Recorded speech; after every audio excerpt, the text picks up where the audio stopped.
गीताश्री हृदयपूर्वक नमस्कार। श्रीमद् वाल्मीकि रामायणांतर्गत సుందరకాండ మనం మొదలుపెట్టుకున్నాం.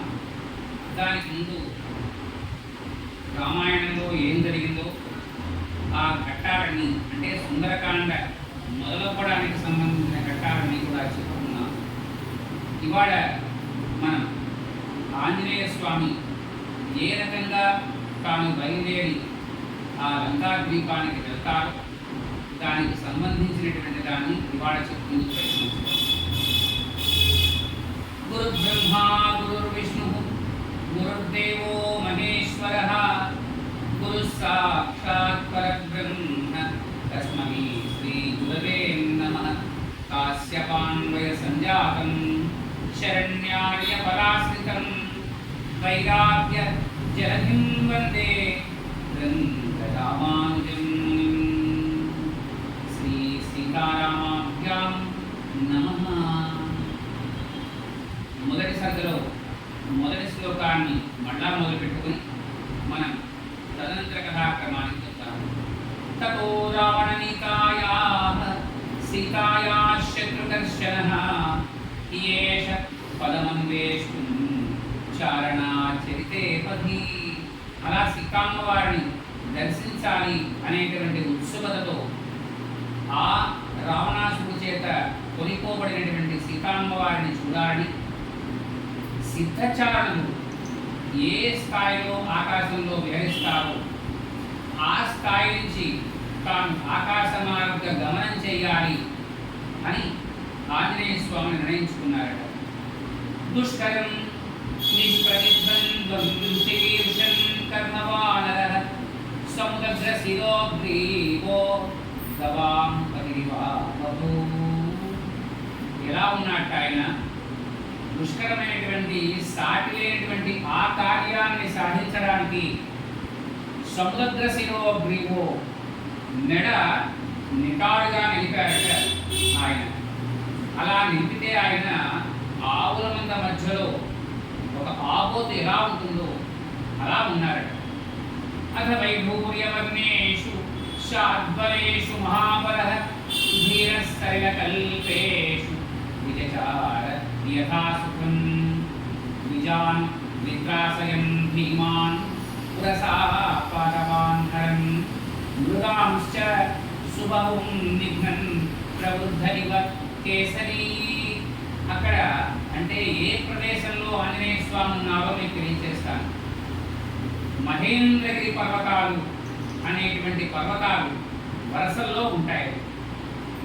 ఇలా వరుసల్లో ఉన్నటువంటి పర్వతాలలో ఒకానొక పర్వతం దగ్గర ఈయన నిలబడ్డాడు తన యొక్క సహచరమైనటువంటి వానరులతో సహా. ఆ పర్వతాలన్నీ కూడా అత్యంత అద్భుతమైనటువంటి పచ్చిక బయళ్ళు కలిగి ఉన్నాయి. అలాగే అద్భుతమైనటువంటి పిల్లగాళ్ళు అలా అలా మెల్లమెల్లగా వీస్తున్నాయి. అలా ఉన్న చోట బయలుదేరడానికి సంబంధించినటువంటి ప్రయత్నాన్ని చేస్తున్నాడు. ఇప్పుడు చూడండి, మనం ఎవరితోనన్నా ఏదన్నా మాట్లాడాలి.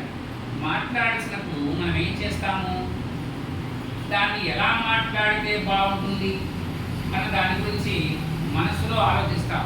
అలా ఆలోచించేటప్పుడు మనం ఏం చేస్తాం, సహజంగా చేతులు వెనక్కి పెట్టుకుని ఇటు అటు ఉపచారం చేస్తాం కాసేపు. ఆ తర్వాత ప్రిన్సిపాల్ రూమ్లోకి వెళ్తాం. అప్పుడు మనం ఏం చెప్పదలుచుకున్నామో ఆయన దగ్గర చెప్తాం. ఇప్పుడు కూడా ఆంజనేయ స్వామి ఆ పచ్చిక బయటలో విలాసంగా ఈ పక్క నుంచి ఆ పక్క దాకా తిరుగుతూ ఉన్నారట. ద్విజాన్ వికాసయన్ ధీమాన్ పురసః పాదపాన్ హరిం మృగాంశ్చ సుబహూన్ నిఘ్నన్ ప్రబుద్ధ ఇవ కేసరీ. ఇలాగా ఆయన తిరగడమే కాదు, తన యొక్క శరీరాన్ని క్రమక్రమంగా ఒకసారి ఆ చివరికి వెళ్తే మళ్ళీ ఈ చివరికి వస్తే ఇదివరకు ఉన్నటువంటి స్వామివారి యొక్క ప్రమాణానికి శరీరానికి మళ్ళీ అటు వెళ్ళిన దానికి తేడా ఉంది. అలా క్రమక్రమంగా తన శరీరాన్ని పెంచుకుంటూ వెళ్తున్నారు. ఇలా పెంచుకుంటూ వెళ్ళేటప్పుడు ఏమవుతుంది, మామూలుగా ఉన్నటువంటి చెట్లు ఏమున్నాయో మనం చెట్టు కింద నడుచుకుంటూ వెళ్తున్నాం అనుకోండి, చెట్టుకి ఏ ఇబ్బంది ఉండదు. చెట్టుకి సగానికి వెళ్ళి మనం నడుస్తున్నాం అనుకోండి, ఆ చెట్టు యొక్క కొమ్మలు మన భుజాలకు తగులుతా విరిగిపోతాయి. అంటే అంత బలసారి కాబట్టి ఇంకా పైకి పెంచాడు ఆయన. చెట్లు ఆయనకు మోకాళ్ళ దగ్గరికి వచ్చాయి. మన పిల్లలు చూడండి, ఏ పార్కులోనో కనుక పరిగెట్టమని చెప్తే చిన్న చిన్న చెట్లు అవన్నీ కూడా వాళ్ళ కాళ్ళ కింద పడిపోతాయి. అలాగ మహావృక్షాలన్నీ కూడా ఆయన పాదాల దగ్గర పడిపోతున్నాయి.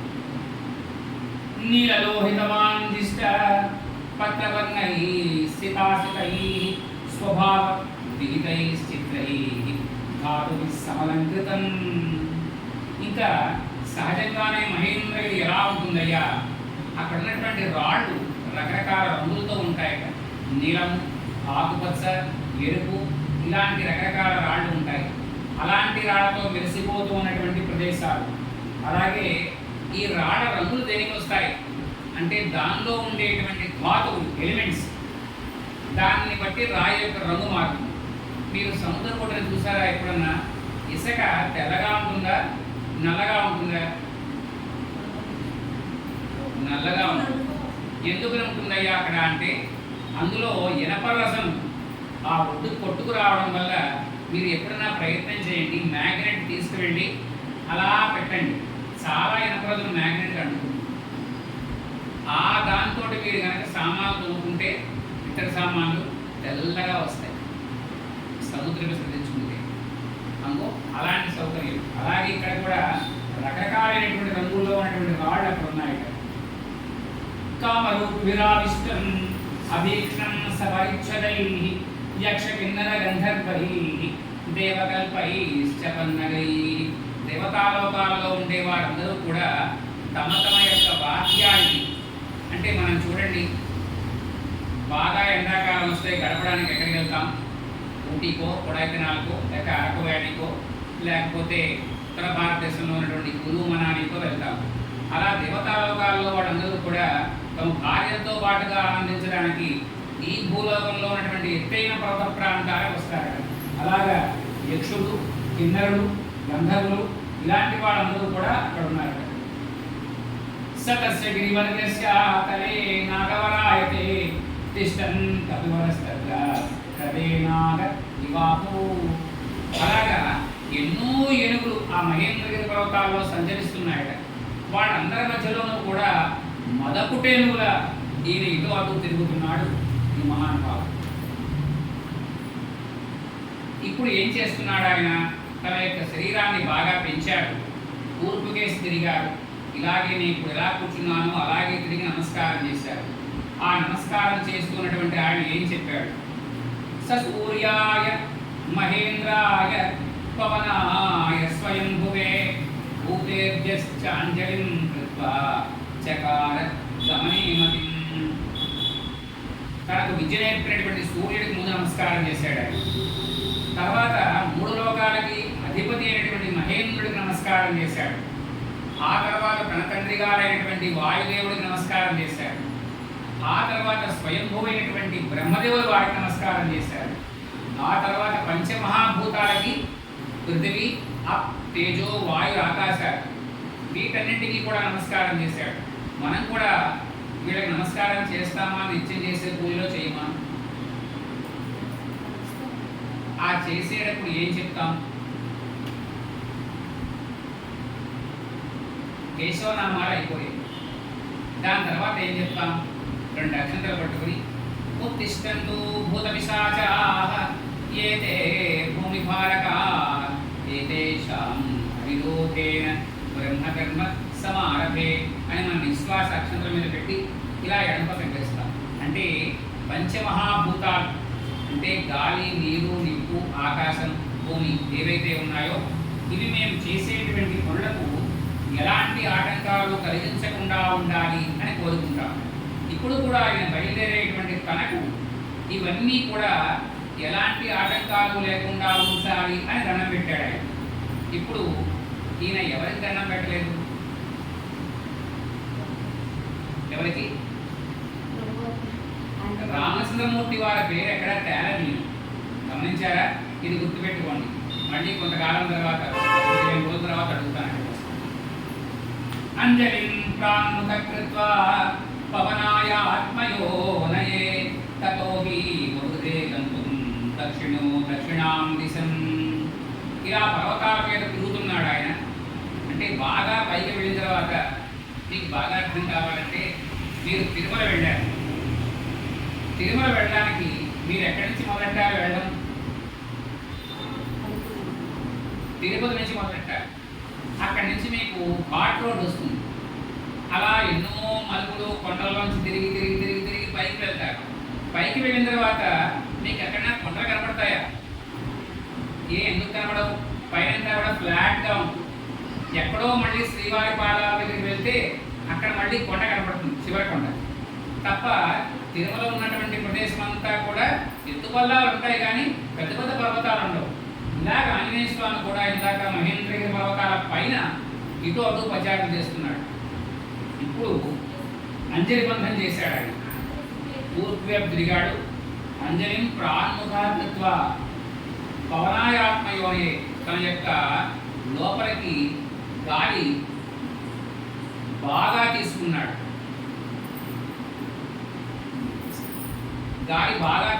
ఆయన తీసుకున్న తర్వాత తతోహి ఉదయ గంతుం దక్షిణాంశం, ఇంకా దక్షిణం వైపుగా తాను బయలుదేరి వెళ్ళాలి అన్న భావన తన మనసులో నిలుపుకున్నాడు.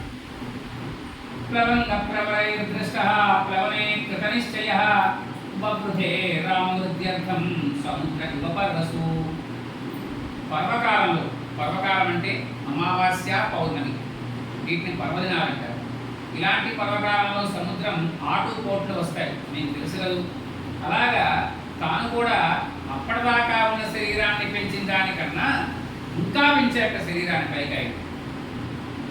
తర్వాత కింద ఈయన శరీరం పెంచుతూ ఉన్న కొద్దీ ఆ కింద ఈయనతో పాటుగా వచ్చినటువంటి మహావానరాలన్నీ కూడా ఎలా ఉన్నాయి? చిన్న చిన్న చీమల స్థాయిలోకి వచ్చేసారు వాడు ఈయన శరీరం పెంచింది. నిష్ప్రమాణ శరీరస్థన్ లీలంఘైషురర్ణవం బాహుభ్యాం పీడయామాస చరణాభ్యాం చ పర్వతం. ఇంకా పర్వతం తాలూకు ఇంకా ఎత్తైన పర్వతం ఇంకా పైన ఈయన కొంత స్థాయిలో తిరుగుతున్నాడు. మరికొంత ఎత్తులో పర్వతం ఉంటే ఆ పర్వతాన్ని ఒక చేత్తో ఒక భాగాన్ని, రెండో చేత్తో ఇంకో భాగాన్ని పట్టుకుని ఒక కోతి ఎలా ఎక్కుతుంది పైకి మేడ మీదకి, అలా ఎక్కడ మొదలెట్టాడు ఈ పైకి. ఇలా ఎప్పుడైతే చేత్తో పట్టుకుని లాగి పైకి ఎక్కడానికి ప్రయత్నం చేస్తున్నాడో ఆ పర్వతం భాగాలు కొన్ని ముక్కలు ఈ లాగడంలో విరిగిపోతున్నాయి. అలాగే పట్టుకుని మళ్ళీ పైకి ఎక్కుతున్నాడు. మీకు బాగా తెలియాలంటే మీరు ఇంగ్లీష్ సినిమాలు చూస్తారో చూడడం నాకు తెలియదు. కింగ్ కాంగ్ సినిమా చూడండి. కింగ్ కాంగ్ సినిమాలో చివరి ఫైనల్ దాంట్లో అది ఎంపైర్ స్టేట్ బిల్డింగ్ని పైకి ఎక్కుతుంది. అది ఎలా ఎక్కిందో తెలిస్తే ఆంజనేయ స్వామి అలాగే మహేంద్రగిరి పర్వతాన్ని ఎక్కారు. అది కూడా మహావానరం. అది ఎలా ఎక్కిందో మీకు అర్థమైతే ఆంజనేయ స్వామి ఎలా పట్టుకుని ఎక్కాడో తెలుస్తుంది. ఒక్కోసారి అది కూడా చేయి జారిపోతుందని మళ్ళీ కొంచెం కిందకు వచ్చి మళ్ళీ పైకి వెళ్తుంది. అలా మొత్తం మీద పైకి వెళ్ళారు. అప్పుడు సచారశ్చాత్మూర్తం పరిపీడిత తరుణాం పుష్పితాగ్రహణం సర్వం పుష్పం అశాదయతే. ఆ మహేంద్రగిరి పర్వతం చాలా బలమైంది. అలాంటి పర్వతం కూడా ఈయన తాలూకు బరువుకి ఈయన ఎక్కడానికి ఆ ఉడికి పర్వతం అంతా ఇలా ఊడింది. తేన పాదపముక్తేన పుష్పౌఘేన సుగంధిన సర్వదా సమృతస్థైలో బహు పుష్పమయో యథా. ఎప్పుడైతే ఈయన క్రమక్రమంగా పైకెక్కడానికి ప్రయత్నం చేస్తున్నాడో ఆ పర్వతం ఎప్పుడైతే ఊగుతోందో ఆ పర్వతం మీద ఉన్నటువంటి మహావృక్షాలు వాటికున్న పూలు కూడా జలజలా రాలిపోయాయి. పూలన్నీ కూడా పర్వతం అంతా కూడా పుష్పాలతో నిండిపోయింది. తేన చోత్తమ వీర్యేణ పీడ్యమానస్య పర్వతః శయం సంప్రదుశ్రావ మదన్మత్త వివద్దిపః. పర్వతాల పగుళ్ళలో మీకు నీరు నిలుస్తుంది. మీరు గమనించండి, పెద్ద పెద్ద మహాపర్వతాల మధ్యలోంచి ధారాపాతంగా మీకు జలపాతాలు వస్తాయి. ఎలా వస్తాయంటే వాటిలో నుంచి నీరు ఇంకా ఎక్కువగా వాన కురిస్తే ఆ కురిసిన నీరు మనకు వస్తుంది. తిరుపతి మీరు వానాకాలంలో వెళ్తే ఆ కొండల మధ్యలోంచి మీకు రకరకాల జలపాతాలు కనబడతాయి కదా. అలాగా ఈయన ఎప్పుడైతే పట్టుకుని పైకెక్కుతున్నాడో ఆ పగుళ్ళు విరిగిపోయి ఆ పగుళ్ళల్లో నుంచి ఉన్నటువంటి నీరు అలా జారిపోతుంది పక్క నుంచి. వీజ్యమానస్తు బలినా మహేంద్రస్తేన పర్వతః రీతి నిర్వర్తయామాస కాంచనాంజనరాజతి. ఆ పర్వతాల యొక్క పగుళ్లలో వెండి, బంగారం, గైరికాయ ధాతువులు ఉన్నాయి. ఆ ధాతువులు మించి వచ్చేటువంటి నీరు ఆయా రంగులతో ఉండటం అక్కడంతా కూడా. తర్వాత మోచాచ శిలాశ్రయిలో విశాల సమనశిలా మధ్యమేన అర్చిషా దుష్టో ధూమరాజి రివాణః. ఇంకా ఏ రకంగా ఉంటుంది? మీరు మామూలుగా అగ్నిహోత్రాన్ని చూశారనుకోండి. అగ్నిహోత్రం అంటే మంట. ఒక మంట మన కంటికి మామూలు మంటలాగే కనిపిస్తుంది, కానీ అందులో 7 రకాలైనటువంటి నాలుకలు ఉంటాయి. అగ్నిహోత్రుడికి 7 నాలుకలు అని పెద్దలు చెప్తారు. అవి 7 రకాల ప్లేసుల్లోంచి వస్తాయి. వాటిల్లో వచ్చే వాటిలో ఇక్కడ వివరాలు చెప్పాడు. కాళీ కరాళీ చ మనోజవాచ సులోకితాయ చ సుధూమ్రవర్ణా స్ఫులింగిని విశ్వరుచి దేవి లీలాయమాన ఇది సప్తజిహ్వా ముండకోపనిషత్తులో చెప్పారు ఈ మాట. ఇందులో కాళీ, కరాళి, మనోజవ, సులోహిత, సుధూమ్రవర్ణ, స్ఫులింగిని, విశ్వరుచి, లీలాయమాన ఈ 7 మధ్యలో లేనటువంటి సులోహిత అనేటువంటి దానిలోంచి పొగ వస్తుంది. మిగతా 7 జ్వాల వస్తుంది, 6 జ్వాల వస్తుంది. మీకు పొగ వస్తుంది అంటే ఆ సులోహిత జ్వాల పొగ రూపంలో వస్తుందని అర్థం. అలాగా ఆ పర్వతాల పగుళ్లలోంచి కూడా అలాగే రకరకాలైనటువంటి ధాతువులు కరిగిపోయి వస్తున్నాయి. గిరినా పీడ్యమానాని సర్వదా గుహావిష్టాని భూతాని వినేదుత ఈశ్వరై. ఎప్పుడైతే పర్వతం అంతా కూడా ఇలా అల్లకల్లోలం అయిపోతుందో ఆ పర్వతాల్లో ఉన్న గుహల్లో రకరకాల జంతువులు రెస్ట్ తీసుకుంటున్నాయి. వాటన్నింటికీ ఎందుకు ఇలా అయిపోతుందో పర్వతం అర్థం కాలేదు. చూడండి, మనం పెద్ద స్టోరీ బిల్డింగ్లో ఉండగా కిందకున్న ఎర్త్క్వేక్ లైట్గా వచ్చిందనుకోండి, బిల్డింగ్ ఇలా ఉంటుంది. మనం ఒక్కసారిగా భయపడిపోయి కిందకు వచ్చేయడం ప్రయత్నం చేస్తాం. అలాగే ఆ గుహల్లో ఉన్నటువంటి జంతువులన్నీ కూడా భయపడిపోయి బయటకు వస్తున్నాయి. ఏమైపోతుందో అర్థం కాదు. స మహాసర్పసన్నాద శైలపీడా నిమిత్తజ పృథ్వీం పూరయామాస దిశశ్చుపవనాని చ. భయంతో అవి చేసేటువంటి ఆర్తనాదాలు ఆ చుట్టుపక్కల ప్రదేశం అంతా కూడా వ్యాపించి ప్రతిధ్వనిస్తున్నాయి. శిరోభిః పుడభిస్తర్పాః వ్యక్త స్వస్తిక లక్షణైః భవంతః పావకం ఘోరం దదం సుదశనైశ్చిరాః. పెద్ద పెద్ద మహా సర్పాలన్నీ కూడా ఆ పర్వతాల పగుళ్లలో ఉన్నాయి. మీరు గుర్తుపెట్టుకోండి, పాములు ఉన్నాయి అంటే ఆ పాము వేడిని భరించలేదు. పాముల యొక్క రక్తం చల్లగా ఉంటుంది. అవి శీతల ప్రాంతాన్ని మాత్రమే ఎన్నుకుంటాయి. అందుకని చాలా వరకు కొబ్బరికాయలు దింపు చేస్తే ఆ కొబ్బరికాయల లోపల ఎక్కడో దాక్కుంటాయి చల్లగా ఉండడం కోసం. రాళ్ల పగుళ్ళ లోపల చల్లగా ఉంటుంది. ఆ చల్లగా ఉన్న చోట వెళ్తాయి. ఇలాగా 1 నుంచి 400, 300 వరకు తలకాయలైనటువంటి పాములన్నీ కూడా ఆయా లోపల వాటి స్థాయిల్లో ఉన్నాయి.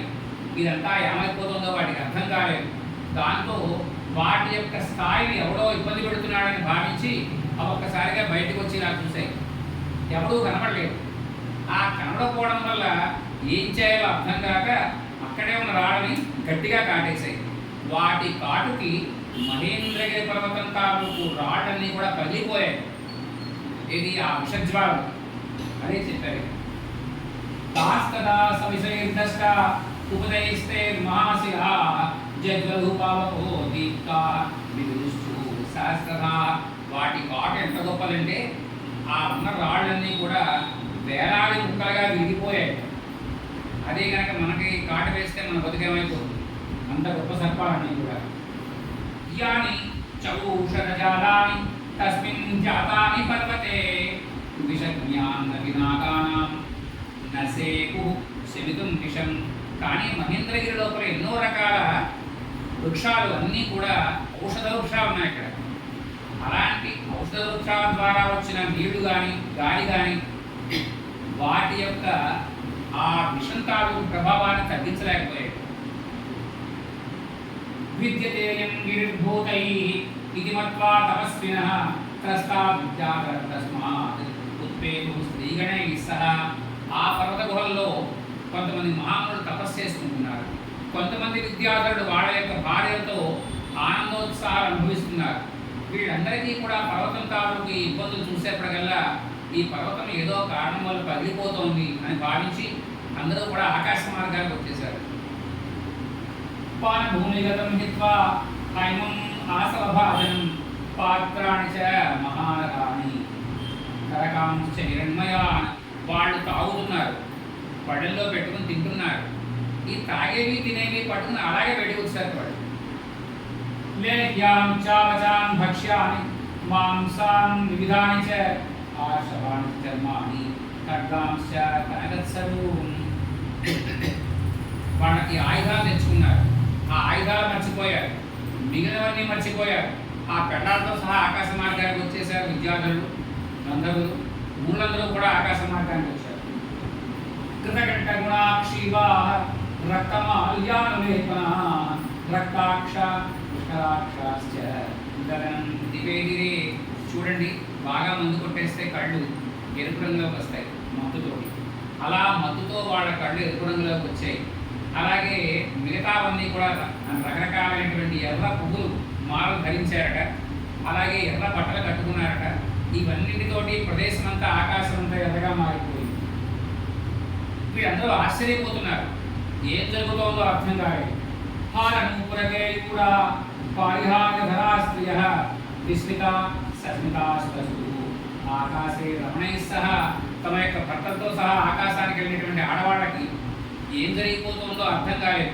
ఎందుకు వాళ్ళ భర్తలు ఆ పైకి వచ్చేసారో, వాళ్ళతో పాటు తాము ఎందుకు వచ్చేసామో కూడా అర్థం కాలేదు. దర్శయంతో మహావిద్యాం విద్యాధర్మహర్షయ సైతాస్తస్తురాకాశే వీక్షాం చతుర్శ పర్వతం. అలాగా ఆకాశానికి వెళ్ళి వాళ్ళందరూ కింద ఉన్నటువంటి ఆ మహేంద్రగిరి పర్వతాన్ని చూస్తున్నారు. శుశ్రూశ్చ తదా శబ్దం క్షీణాం భావితాత్మన చారణాం చ సిద్ధానాం స్థితానాం విమరే విమరే.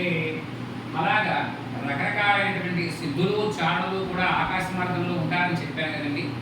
వాళ్ళు మాట్లాడుకుంటున్నారట. వీళ్ళకన్నా పై లెవెల్లో వాళ్ళు ఉన్నారు. వాళ్ళు మాట్లాడినవన్నీ కింద వీళ్ళకి వినపడుతున్నాయి. చూడండి, పై ఫ్లోర్లో వాళ్ళు మాట్లాడుకుంటే మనకి వినపడతాయి కింద.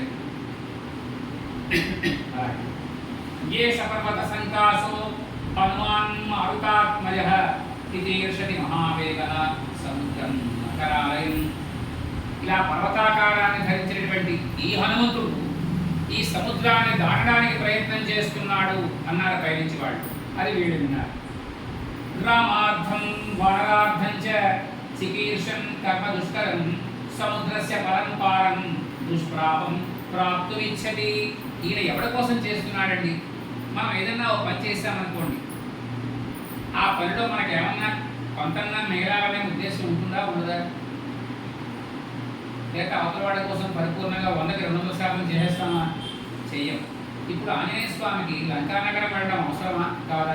కరెక్ట్గా చెప్పండి. కాదు. ఆంజనేయ స్వామికి ఏ రకంగానూ సంబంధం లేదు. Is no more concern. ఎవరి కోసం వెళ్తున్నాడు ఆయన? రాముడి కోసం వెళ్తున్నాడు. ఇంకా ఎవరి కోసమన్నా వెళ్తున్నాడా? వానరుల కోసం వెళ్తున్నాడు. ఎందుకు వానరుల కోసం వెళ్తున్నాడు? సుగ్రీవుడు ఏమన్నాడు బయలుదేరేటప్పుడు? ఒరే అబ్బాయి, మీకు నెల టైం ఇచ్చానురా, ఈ నెల లోపల మీరు ఆవిడ ఉందో లేదో చెప్పండి. నెల దాటితే మెడకాయ మీద తలకాయ ఉండదు అని చెప్పాడు. వీళ్ళు వచ్చేసి 3 నెలలైంది. ఇప్పుడు సుగ్రీవుడి దగ్గరికి వెళ్తే ఏమవుతుంది? మెడకాయ మీద తలకాయ ఉండదు, పెడ దూరం అయిపోతారు. అందుకని వీళ్ళ కోసం బయలుదేరి వెళ్తున్నాడు ఆయన. సంపాద్ చెప్పింది కదా, సీతాదేవి అక్కడ లంకానగరంలో ఉందని. రాముల వారి కోసం, తన తోటి వానరుల కోసం ఈయన వెళ్తున్నాడు. ఇందులో ఈయనకి ఏ రకంగానూ సంబంధం లేదు. ఇది ఇంతటి ఔదార్యం, ఉదారత్వం మనం గనక పెంచుకుంటే మన జీవితంలో మన మిత్రులకు పరిపూర్ణంగా సహాయపడదు. తర్వాత ఇది విద్యాధరస్తేషాం మహాత్మనాం తమ ప్రమేయం దదుసు పర్వతే వానరసభం. అప్పుడు వాళ్ళు తమ పైన పర్వతంలో ఉన్నటువంటి ఆంజనేయ స్వామి వారిని చూశారట. పర్వతాకారంతో ఉన్నాడు. దుదువేచి సలోమాణి చకంపే చాచలోపమః ననాద సుమహానాదం సుమహానివతో యదః. తన యొక్క శరీరాంతటిని కూడా విధించారు. మీకు బాగా చెప్పాలంటే ఎప్పుడన్నా మీరు ఆవు దగ్గర కానీ ఆపు దగ్గర కానీ దగ్గరగా ఉండండి. దానికి ఓ ఏగొచ్చి దాని శరీరం మీద వారింది అనుకోండి, మనకి లేనటువంటి గొప్పతనం దానికి ఉంటుంది. మనం అన్నింటికి ప్రభావమే చెప్పాలంటే పర్టికులర్గా అది ఆ పర్టికులర్ ప్లేస్లో కలుగుతుంది. మీరు గమనించారా ఎప్పుడైనా? ఒకసారి చూడండి, ఆ ఏగవారిన ప్రదేశానికి అది కలపగలదు, మనం ఏం కలపలేము అక్కడ. అలాగా తన శరీరాన్నంతటినీ కూడా ఒక్కసారిగా ఊపెట్టాయి. దేనికి ఇలాగా అంటే బయలుదేరి వెళ్ళడానికి ఉపాయం అన్నమాట. మొత్తం అంతా కూడా రెడీగా పెట్టుకుంటేనే కదండి దూకడం. ఒక చిన్న కాల ఉంది, ఒక 4 అడుగులు కావాలి. మీరు కాల ఒడ్డంటే దూకేస్తారు ఏంటంటే అలాగా. కాలం ఎంత వెడల్పుంది, మనం ఎంత వెనక్కి వెళ్తే ఇక్కడి నుంచి దూకితే అవతల దాకా వెళ్తాం, గణేస్తారా వెయ్యారా? అదే వేస్తున్నాడండి. రోమాలన్నీ కూడా అంత పెద్ద శరీరానికి రోమాలు, పెద్ద పెద్ద రోమాలు ఉన్నాయి. రోమాలన్నీ కూడా పూర్తిగా కలిపాడు. ఏమండి ఆ తర్వాత బ్రహ్మాండమైనటువంటి అడుగు పరిచాడు. ఈ అడుగు దేనికండి? మామూలుగా కాముగా వెళ్ళిపోవచ్చు కదా అనొచ్చు. ఆ అడుగు మీకు శక్తినిస్తుంది. చూడండి, మామూలుగా ఇళ్ళ పక్క వాళ్ళు ఎప్పుడన్నా దెబ్బలాడుతున్నారు అనుకోండి, వాళ్ళు మౌనంగా కొంచెం మామూలుగా తక్కువ మాటలతో తక్కువ వాయిస్తో ఎప్పుడన్నా దెబ్బలాడుకోవడం చూసారా? ఏమవుతుంది చెప్పండి? క్రమక్రమంగా వాయిస్ పెరిగిపోతుంది. ఎందుకంటారు? వీళ్ళల్లో శక్తి రావడానికి, అవతల వాళ్ళతో దెబ్బలాడడానికి. అంతేగాని నెమ్మదిగా ఎవరో దెబ్బలాడు గట్టిగా ఒక అడుపు వస్తారు, ఆ అడుపు వల్ల శక్తి పెరుగుతుంది. అలాగే ఇది కూడా దిక్కులు పిక్కటిల్లేట్లా అరిచాక అనుపూర్వేణ వృత్తంచ లాంగూలం లోభశ్చితం ఉత్పతిష్యం విజక్షేప పక్షిరాజ వివోరగం.